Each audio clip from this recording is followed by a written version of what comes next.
With spaces getting smaller, many fridges are seeing a surge in popularity. They're perfect for small spaces at home, at the office, or even in the RV.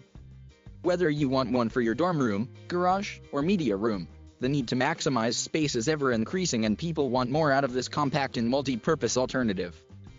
The most popular use for the mini fridge is the dorm room, making back-to-school shopping a popular time to snag some deals.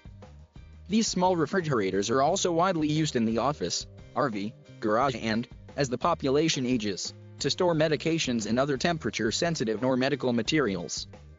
With so many models and brands available, whatever your purpose and space consideration, there is a mini fridge that will fit your needs. Only buy a mini fridge that uses a compressor for cooling, not a thermoelectric element. They don't get cold enough to keep food safe to eat.